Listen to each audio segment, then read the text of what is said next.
তো নামাজ পড়তেই পারতো না ভাইয়া। সে হচ্ছে যত কুকর্ম আছে এগুলাই করে বেরিয়েছে এত বছর।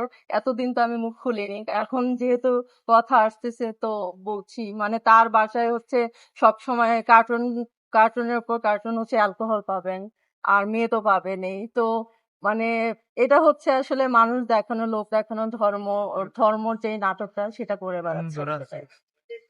আসলে যে মানে সে আসলে জেল থেকে এসে যে ধরনের মানে একটা ধর্ম নিয়ে নাটক শুরু করছে, এটা তো আসলে ঠিক না। এটা হচ্ছে তার ইমেজ ঠিক করার জন্য এরকম ধর্মকে টেনে নিয়ে আসতেছে। এখন আপনারাই বলেন, সে ধর্মকে টেনে নিয়ে এসে মিডিয়ার সামনে একটার পর একটা ইন্টারভিউ দিয়ে যাচ্ছে, নাটক লিখেছে, সিনেমা লিখেছে, সে সামনে মিডিয়ায় কাজ করবে, তাহলে আল্লাহ তাকে কি ধরনের আসলে পথ দেখালো? এটা হচ্ছে আমার কোয়েশ্চেন।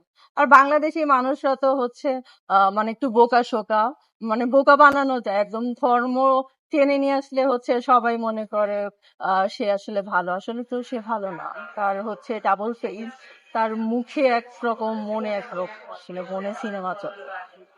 আর সে সব সময় হচ্ছে আমাকে টেনে, মানে ইন্টারভিউর মধ্যে আমাকে টেনে নিয়ে আসে। তো আমি এটা হচ্ছে চাই না সে কোনো ইন্টারভিউতে আমাকে নিয়ে কোনো কথা, আর যদি এরকম কোনো কথা বলে তাহলে আমি মামলা করে দিব টাকা। আমি চাই না আসলে সে আমাকে নিয়ে কথা বলুক, আমার ছেলেকে নিয়ে কথা বলুক, এটা আসলে আমি চাচ্ছি না। তো আমি তো আসলে কারো পেছনে পড়ে থাকি না, আমি কাউকে নিয়ে কথা বলি না, বাট এরাই হচ্ছে গায়ে পড়ে আসলে লাগতে আসে। সো এর কথা বলবো যে আসলে সে যোগ্যতার কথা বলছে।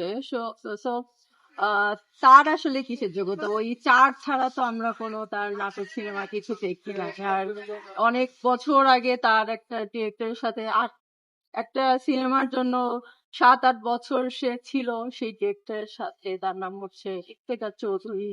সো মানে একটা সিনেমার জন্য যে ৭-৮ বছর থাকতে পারে, সেই সিনেমা তো আসলে হয়নি, মুক্তি পায়নি।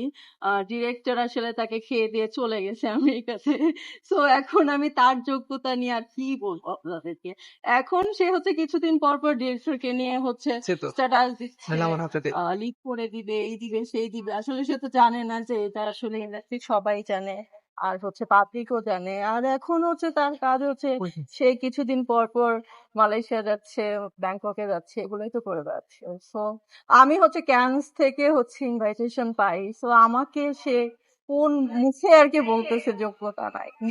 আসলে আমি তো তার ৪ মারা ছাড়া তো আসলে কেউই তাকে চিনতো না।